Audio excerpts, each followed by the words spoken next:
할렐루야. 네, 이 새벽에 나오신 여러분들 환영하고 축복합니다.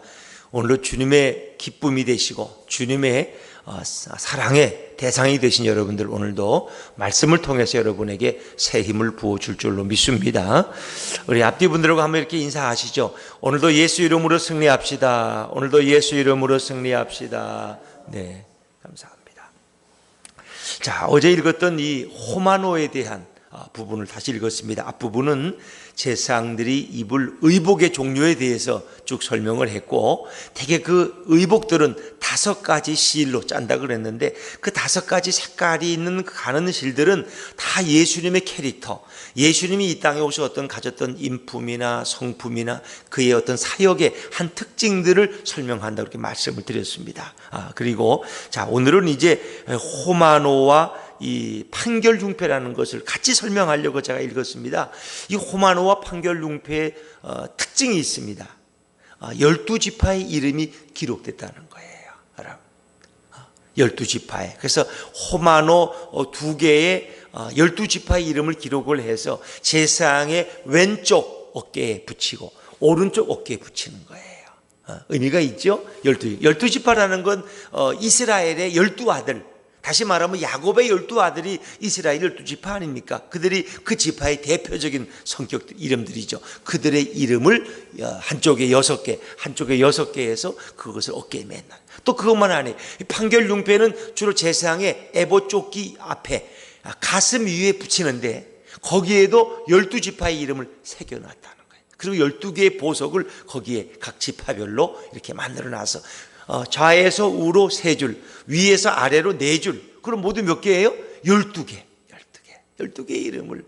참 의미가 있죠. 여러분, 우리가 무거운 거를 질 때는 어디로 져요? 여자분들은 머리로 지고 남자분들은 어디로 져요? 주로 어깨로 지죠. 어깨로. 그 어깨 위에 붙이는 의미가 있다. 여러분, 귀정한 게 있으면 도둑을 만나면 여러분 어디에, 뒤에 숨겨요? 가슴에 끌어안아요? 보통 가슴에 끌어안잖아. 가슴에, 그렇죠? 뒤에다 숨기는 사람도 있지만 그 뒤에서 가져가면 어떻게, 그냥 가슴에 끌어안잖아. 그래서 가장 귀한 이름들을 제사장의 가슴의 명패에 붙이는 거예요. 가장 귀하기 때문에. 이제 그런 의미를 이제 설명을 좀 드려야 되는데, 자, 우리 9절 10절 말씀 한 번 더 읽어볼까요? 9절 10절입니다 9절 10절 시작. 호마노 2개를 가져다가 그 위에 이스라엘 아들들의 이름을 새기되 그들의 나이대로 6 이름을 한 보석에, 나머지 6 이름을 다른 보석에 새기라. 호마노라는 것은 홍옥수라고 하면 우리가 전혀 상상이 안 가는 아마 붉은 색깔의 어떤 보석이에요. 근데 그거를 2개를 가져다가 한쪽은 제사장의 어깨, 이 왼쪽 오른쪽 어깨받이로 붙이라는 거예요. 마치 우리가 학교 다닐 때, 저희 다닐 때는 그 교련을 받았는데, 이 대대장들 이렇게 되면 여기다가 이렇게 띠를 하나씩 견대를 줬어요. 마치 공산당들 여기다 붙이듯이 그런 거죠. 어깨에 받치라는 거죠. 자, 12절 말씀 읽어볼까요? 12절 같이 읽죠. 시작. 그 2 보석을 에봇의 2 어깨 바지에 붙여 이스라엘 아들들의 기념 보석을 삼되 아론이 여호와 앞에서 그들의 이름을 그 2 어깨에 메어서 기념이 되게 할지며. 보석의 이름을 새긴다는 것, 그 의미가 있어요? 하나님이 이스라엘 백성을 뭐같이 여겨요? 보석같이 여긴다. 보석같이. 물론 여기에는 호마노 외 12 이름을 6개 새기지만 판결융패는 12개의 보석을 또 그 위에 붙여요. 그러니까 보석처럼 귀하고 아름답다는. 그건 이스라엘 12지파만 가는 것이 아니라 오늘 우리들 한 사람 한 사람을 우리 하나님께서는 내가 너희를 보석같이 여긴다는 거예요. 참 놀라운 표현 아닙니까? 어떻게 하나님은 이것을 미리 우리에게 이렇게 보여주실까? 이사야 43장에 보면 그런 말씀입니다. 내가 너를 구속하였으니 내가 너를 지명하여 불렀노라. 너는 내 것이라. 내가 내 눈에 보배롭고 존귀하여 내가 너를 사랑하였다. 너는 내 눈에 보배로운 존재들이다. 보석 같은 존재들이다. 정말 하나님은 우리 한 사람 한 사람을 보석같이 여기나요? 그래서 우리 성경에 가장 귀한 표현이 뭐예요? 하나님은 우리를 뭐같이 아껴요? 눈동자같이. 여러분, 눈이 가장 귀하지 않습니까? 눈이 보배 아닙니까? 그 눈동자에 뭐가 들어오면 안 되기 때문에 하나님 우리를 눈동자같이 아껴요. 그래서 뭡니까? 이런 이물질이나 뭐 이런 게 들어오면 눈이 깜빡하고 닫아버리죠. 이물질이 못 들어오도록. 그 눈알을 그렇게 하나님은 수정체를 아주 겹겹이 싸서 보호하시는. 때로는 또 이게 더러워지면 뭘로 씻겨요? 세차하듯이 눈물이 흘러서 그걸 또 씻어내요. 이게 참 보통 구조가 아니에요. 이게 어떻게 진화가 되고 이게 어떻게 저절로 이 말도 안 되는 거예요. 이게 다 거짓말이에요. 진화론은 100% 거짓말, 100%. 전혀 과학적인 증거가 없는 거예요. 다 거짓말에 거짓말 위에 거짓말을 쌓아놓은 게 진화론의 무신론입니다. 그건 절대 우리가 신뢰하시면 안 됩니다. 이거 어떻게 눈동자가 작긴데 이 눈이 얼마나 과학적인지 이건 누구도 만들 수가 없어요. 이건 자연적으로 진화될 수가 없어요. 어떻게 그게 가능합니까? 이거를 100년 동안 두면 이게 보석이 됩니까? 여기서 사람이 나옵니까? 이건 불가능한 거예요. 자, 그런데 이렇게 하나님이 12지파의 이름을 새겨놓는다는 것은 보석같이 내가 너희를 사랑한다는 거예요. 또 그것을 어깨 위에 올려놨다는 건 뭐예요? 결국은 이스라엘의 제사장은 이스라엘 백성을 대표해서 하나님 앞에 나왔다는 걸 의미하는 거예요. 더구나 더 중요한 의미가 여기에 있어요. 그 어깨에 무거운 것을 메었다는 것은 우리의 죄를, 결국 이 땅에 오시는 영원한 대제사장이신 예수님의 약 어깨에 그 우리의 죄의 짐을 진 줄로 믿습니다. 그거를 성경은 설명하고 있는 것입니다. 그래서 이사야 53장 4절에 보니까 그는 실로 우리의 질고를 지고 우리의 슬픔을 당하였거늘. 이사야 53장 6절에 보니까 여호와께서는 우리 모두의 죄악을 그에게 담당시키셨도다. 어떻게 담당해요? 양 어깨에 그 죄를 뉘어놓았다는 거예요. 사랑가마가 무거울까? 인류의 모든 죄의 짐이 무거울까? 여러분, 어느 게 더 무겁겠어요? 예수님 보고 사랑가마 지고 갈래? 모든 인류의 이 인간의 더럽고 추악한 죄를 양 어깨에 지고 갈, 어느 게 더 무거운 거야? 이 죄의 짐이 얼마나 무거워? 그것을 예수님은 양 어깨에 지고 갈 것을 이미 오래 몇천 년 전에 이 대제사장의 양 어깨에 호마노 두 판을 통해서 이미 그것을 예표하고 계신다는 거예요. 그래서 그분은 우리의 무거운 죄의 짐을 지고 십자가를 향해서 걸어가신 분이라는 거예요. 여러분, 그것만 아니에요. 이제 판결 흉패를 제사장은 또 어깨에는 호마노 두 개를, 그리고 가슴에는 판결 흉패를 붙이도록 되어 있어요. 그것은 에봇 위에 붙이는데 그 겹이 또 두 겹이에요. 자, 15절 16절 말씀, 15절 16절입니다. 시작. 너는 판결 흉패를 에봇 짜는 방법으로 금실과 청색, 자색, 홍색 실과 정교하게 짜서 만들되 길이와 너비가 한 뼘씩 두 겹으로 네모 반듯하게 하고 그랬습니다. 그래서 5가지 색깔을 사용해요. 그 5가지 색깔은 예수님의 사역과 인품의 하나의 한 캐릭터의 한 면을 가리킨다고 그랬습니다. 예수님을 가리키는 5가지 색깔입니다. 그래서 5가지 색실로 그것을 만든다는 거죠. 그런데 이 판결 흉패를 만들 때 16절에 보니까 길이와 너비가 한 뼘이에요. 한 뼘이라는 건 뭐예요? 여기서 이렇게 한 뼘이죠. 한 뼘, 제일 큰. 여기 뭐 엄지에서부터 여기 중지까지가 한 뼘, 제일 긴 거가 이게 한 뼘이에요, 한 뼘. 그런데 그것을 가로 세로 한 뼘씩 네모 반듯하게라는 것은 어떤 직사각형이 정사각형이 정사각형이죠. 한 뼘씩 해서 정사각형 모습으로 우리가 얼른 생각해. 제단도 그 너비가 네모 반듯했어요. 정사각형. 가로와 세로가 똑같았죠. 번제단, 노제단도. 근데 이것도 네모 반듯하게 만들고 그것을 두 겹으로. 왜 두 겹이냐 또. 이유는 간단해. 한 겹에는 12개의 보석을 붙이는 거예요. 12지파. 또 그 밑에 한 겹에는 거기는 주머니와 같아서 두림과 뭐예요? 우림과 둠밈을 복원하는 거예요. 우림과 둠밈은 이제 우리가 생각하는 그 마치 바둑알 같은, 하나는 하얗고 하나는 검은, 우리가 그건 추측입니다만 정확한 건 몰라요. 그 2개의 돌을 이 판결 흉패 안에 있는 주머니를, 한 겹의 주머니에 거기다 복원한다는 거예요. 그래서 그것을 통해서 하나님 앞에 나아가서 하나님의 뜻을 묻는 도구가 바로 우림과 둠밈인데, 이 판결 흉패에서 가장 중요한 것은 우림과 둠밈이에요. 그래서 그것을 가지고 세상이 하나님의 뜻을 물었고, 국가의 중대한 일을 당할 때 그것을 하나님의 뜻을 물었다는 거예요. 이게 굉장히 중요한 거죠. 하나님의 뜻을. 근데 그것은 두 겹으로 되어서 한 겹에는 12개의 보석을 달고 한 겹에는 우림과 둠밈을 보관하는 보관 그 주머니가 있었다는 거죠. 자, 그리고 이제 그것은 12개의 보석을 다는데 뭐 다 읽었죠. 10절부터 20절까지 여기 뭐 첫 줄에는 홍보석, 황옥, 녹주옥, 또 둘째 줄은 18절에 보니까 석류석, 남보석, 홍만호, 또 셋째 줄은 호박, 백만호, 자수정. 혹시 이 중에 여러분은 몇 가지나 가지고 계세요? 아무리 봐도 이런 보석이 있는 줄도 모르겠어. 그러나 하여튼 가장 진귀한 보석들로 12개 지파를 상징하는 그런 판결용패에 붙여놨다는 거예요. 그런 하나님이 이렇게 보석같이 12지파를, 이스라엘 백성을, 우리들을 사랑하실 것을 말씀하는 거죠. 그런데 여기에 이스라엘 지파의 이름을 새겼어. 도장 새기듯이. 21절 말씀이고 21절입니다. 21절 시작. 이 보석들은 이스라엘 아들들의 이름대로 12이라 보석마다 12지파에 한 이름씩 도장을 새기는 법으로 새기고. 이 놀라운 거예요. 보석을 그냥 이 보석은 딱딱해 가지고 이 보통 이게 긁히지가 않아요. 그런데 이 보석에다가 이름을 새기는 거예요. 12지파의 이름을. 어찌 보면 이것은 정말 계시록에 우리의 이름을 하나님이 하늘 생명책에 기록했다는 말씀하고 똑같은 거예요. 예수님은 우리를 결코 잊지 않으십니다. 그리고 우리의 이름을 하늘의 생명책에 다 정성껏 기록하고 계십니다. 이스라엘 지파의 이름을 새기듯이. 그래서 많은 분들이 아니 이스라엘 사람들은 도장을 안 썼는데 어디서 이런 걸 새기는 법을 알았느냐. 그러면 어떤 주석가는 그들이 애굽에 있을 때 애굽인들은 이런 도장 새기는 걸 좋아했다는 거예요.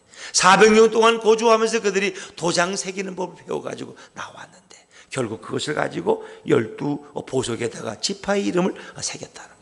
그리고 그 후에는 뭐 읽었습니다만은 거기에 뭐 흉패에 또 고리를 달고 뭐 이러는데 그 고리가 또 뭐예요? 이 어깨 견대와 또 연결돼요. 그것이 끈이 이렇게 연결돼서 그 뭐 다 설명할 수가 없습니다만은 여러분이 집에 돌아가서 읽어보시면 되겠고, 이 판결용패는 바로 에봇띠 위에 붙이는 것이다. 가장 중요한 것을 가슴에 붙이는, 가슴에. 우리도 가장 중요한 것은 가슴에 품고 다니잖아요. 내가 너의 이름을 내 가슴에 꼭 품고 있을게. 그리고 우리는 사랑을 어디에 간직해요? 우리의 가슴에 간직하는 거예요. 가슴. 여러분이 정말 아름다운 추억과 아름다운 사랑의 기억이 있다면 여러분 가슴에 기억하는 거예요.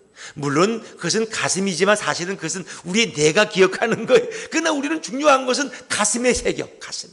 하나님은 우리를 손바닥에 새긴다 그랬어요. 여러분 손바닥은 하루에 여러 번 보잖아요. 여러분 그 이마트나 시장 갈 때 어머니들은 자꾸 잊어버리니까 시장 갈 때 볼펜에 갔다가 거기 살 거를 손바닥에다 써요. 손바닥. 그때 메모지도 없었어. 그때. 그러니까 손바닥에다 서가지고 가서 잊어먹지 않으려고. 하나님도 우리를 잊지 않으려고 당신의 손바닥에 우리의 이름을 기록하신다. 그런데 오늘 성경에 보니까 가장 중요한 12지파의 이름을 하나님의 가슴에, 제사장들의 가슴에 그 형패를 붙여서 잊지 않으신다는 것을 의미하는 거죠.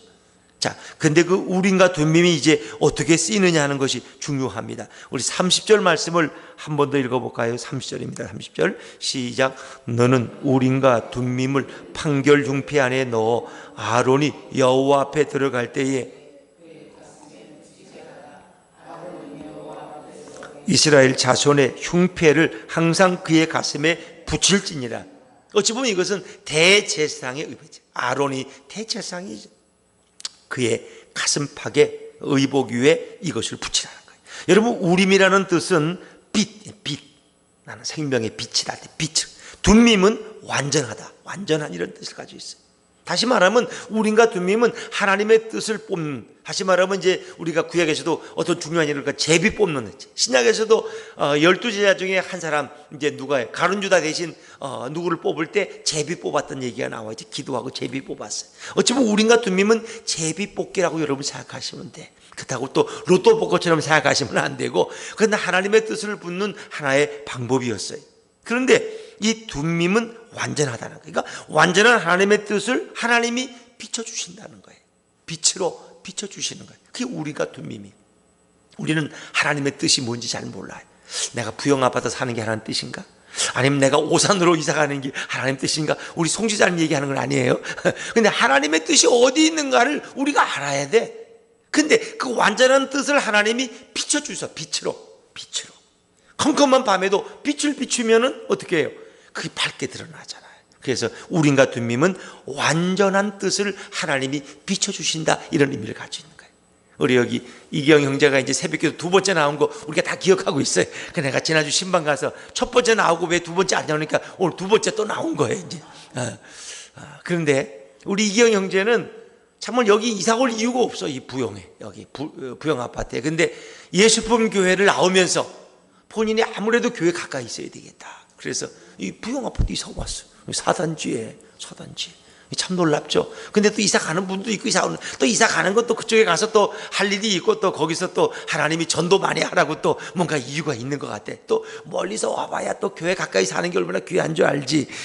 하여튼 거기에도 하나님의 섭리가 좀 있다고 믿습니다. 근데 하나님이 또 이렇게 이것도 하나님의 어떤 뜻으로 알고 본인은 순종해서 이렇게 이사 온 거죠. 어찌 보면 우린과 둠밈은 하나님의 뜻을 묻는 그런 도구다. 그래서 구약에서는 실제 우린과 둠밈법으로 물어보고 하나님의 뜻을 알았다는 거죠. 사무엘상 28장 6절에 보니까 사울이 여호와께 묻자오되 하나님께서는 꿈으로도 우림으로도 선지자로도 대답하지 아니했다는 거예요. 사울 왕이 나중엔 타락하잖아요. 그래서 사울 왕이 하나님 뜻을 어겨요. 두 번이나 어겼어요, 사울 왕이. 그때 사무엘도 떠났어요. 이제 물어볼 사람이 없어요. 답답해요. 근데 그렇게 나중에는 무당한테 가서 묻잖아요. 무녀한테 가서. 참 안타까워요. 그런데 하나님은 사울에게 등을 돌리셨어. 귀를 막으셨어. 그의 죄가, 그의 불순종이, 그의 우상숭배가 이미 하나님과의 사이를 가로막았어. 그래서 하나님은 그에게 물어도 꿈으로도 우림으로도 선지자라도 대답하지 않아요. 그러니까 구약에서 하나님은 주로 꿈을 통해서 말씀하세요. 꿈을 통해. 요셉은 꿈을 꿨잖아요. 꿈을 통해서. 또 우림으로도 선지자를 통해서 하나님의 뜻을 들어요. 우리가 목회자를 통해서 하나님의 음성을 듣는다고 말하듯이 선지자를 통해서 또 우리가 둠밈을 통해서. 그런데 하나님 말씀하잖아요. 이것은 그 당시에도 우리가 둠밈을 통해서 하나님의 뜻을 물었다는 거예요. 사무엘상 28장 6절에 보니까 30장에 보면 다윗이 사울 왕에게 쫓겨가지고 저 블레셋 땅에 가서 좀 거주해요. 시글락이라는 성에 가서 거주하는데 한 번은 전쟁에 나오라 그래서 거기 나갔다가 돌아왔어요. 그랬더니 이 아말렉 사람들이 와서 이 성 안에 남아있던 부녀자들, 어린 애들, 그들의 모든 재물들을 다 가져가 버린 거예요. 그때 너무 다급해졌어요. 왜? 그렇게 다윗을 사랑하고 따라왔던 이 400명의 다윗의 신복들도 다윗을 돌로 쳐서 죽이려고 할 정도로. 왜? 다윗 따라와 이방 땅까지 와서 이 고생을 하는데 가족들, 자녀들 다 잃어버리고 재산 다 잃어버리고 이제는 거렁뱅이가 된 거예요. 그들이 인간적인 생각으로 다윗을 돌로 쳐 죽이려고 그랬어요. 돌로 쳐 죽이려고. 그런데 다윗이 너무 다급하니까 대제사장, 마치 그와 동행했던 제사장에게 빨리 가서 에봇을 내게 가져오라. 에봇을 가져오라는 것은 에봇 조끼 안에 있는 판결 흉패를 얘기하는 거예요. 왜? 판결 흉패는 에봇 조끼 앞에 붙여놨으니까. 그 얘기는 곧 우린과 둠밈을 가져오란 얘기예요. 그래서 하나님 앞에 물었어요. 하나님, 지금 따라가면은 잡을 수 있을까요? 잡을 수 있다는 거예요. 지금 갈까요? 가라는 것입니다. 그래서 그 밤에 장정들 몇십 명을 데리고 가서 그 아말렉 사람들을 발견하고 그들을 붙잡아들여서 모든 부녀자들을 다 다시 되찾아왔어요. 참 다윗이 당은 엄청난, 다윗이 거기서 끝나는 거예요. 거기서 왕은 무슨 왕이요, 자기 부하들한테 돌에 맞아 죽을 뻔했다니까. 여러분, 안 그래요? 내가 아무리 그를 따르지만 내 어린 자식들, 내 아내 다 이 아말렉에 끌려가서 그들의 노예가 되고 속놀이개가 될 거 뻔한데 그걸 다윗을 따르겠어요? 다윗을 죽여버린단 말이에요. 그런데 하나님이 우린과 둠밈을 통해서 다윗의 위기를 극복하게 하셨다는 거예요. 그것만 아니에요. 성경에 나오면 더 많은 또 사무엘상 이 민수기 27장에 보면은 이제 여호수아를 세울 때 우린과 둠밈으로 제사장에 가서 하나님 앞에 물어요. 모세 후계자로 세울 때 그것도 우린과 둠밈의 판결법으로 물으라고 성경에 기록되어 있죠. 그래서 이것은 실제로 그 당시에 행해지던 방법이었다. 그런데 그 우린과 둠밈, 하나님의 뜻을 아는 우린과 둠밈은 오늘날 누구를 예표하고 있는 거예요? 예수 그리스도를 예표하고 있는 거예요. 예수 그리스도. 예수님은 하나님의 뜻을 우리에게 알려주려고 이 땅에 오신 분이에요. 그래서 예수님을 본 자는 곧 누구를 봤다 그랬어요? 하나님을 본 거예요. 예수님을 본 자는 하나님을 본 자. 예수님께서는 우리에게 오늘도 동행하시면서 우리에게 말씀하셔요. 그래서 이 가슴에 흉패를 붙였다는 것은 우리를 생명같이 사랑하시고 우리를 생명처럼 보호하시고 우리를 가슴에 붙들어 앉듯이 우리를 사랑하신다는 것을 가리킵니다. 더구나 그분은 우리의 갈 길을 인도하셔요. 하나님의 뜻을 아는 사람은 언제든지 주님의 인도를 받을 수 있어요. 오늘도 하나님 말씀하셔요. 제가 지난번에도 한 말씀 드렸죠. 그래서 이렇게 인테리어가 잘 돼서 보기 좋은 걸 가지고 이제 오시는 분들이 그런 말씀 많이 하셔요. 이건 참 다른 교회에서 보기 어렵다고 어떻게 인테리어를 잘했느냐고 그러면서 돈이 얼마나 들었냐고 또 물어요. 그래서 제가 좀 들었다고 그냥 그렇게 이야기하는데 보통 다른 데서 인테리어 한 개척교회 한 것보단 한 2배, 3배 이상 들었다고 여러분 생각하시면 돼요. 그냥 그 많이 들어요. 그래서 이걸 하면서 제가 많이 갈등했어요. 우리 사람하고 많이 싸웠어요. 아크몽이라고 천호동에 있는 인테리어 업체에 갔다 오면 또 싸우고 차에서 싸우고 가면서 싸우고 여보 이걸 꼭 해야 돼. 그럼 우리 사람 해야 된다는 거예요. 당신이 늙어서 60이 넘었는데 뭘 보고 젊은 사람들이 오겠냐는 거예요. 이게 인테리어라도 좀 젊고 신선하게 해놔야 되지 않냐는 거예요. 난 나를 또 그렇게 무시하는지 몰라요. 얼굴은 60대지만 마음은 40대 청춘인데 말이에요. 그래서 많이 싸웠어요. 그래서 제가 이래서는 안 되겠다 생각이 들어서 제가 하나님 앞에 기도하자. 내가 기도하고 이제 음성을 듣고 우리 더 이상 싸우지 말자. 그러기로 합의했어요. 하나님 말씀하시면 그래서 따르기로 했어요. 그래서 저도 이제 기도했는데 오늘 전에 있던 교회죠. 새벽기도 끝나고 이 문제를 위해서 막 기도하고 있는데 하나님이 제게 주시는 답이 뭐냐 물었더니 예수님이 식탁에 앉아 계시는데 이제 그림을 보여주시는 거예요.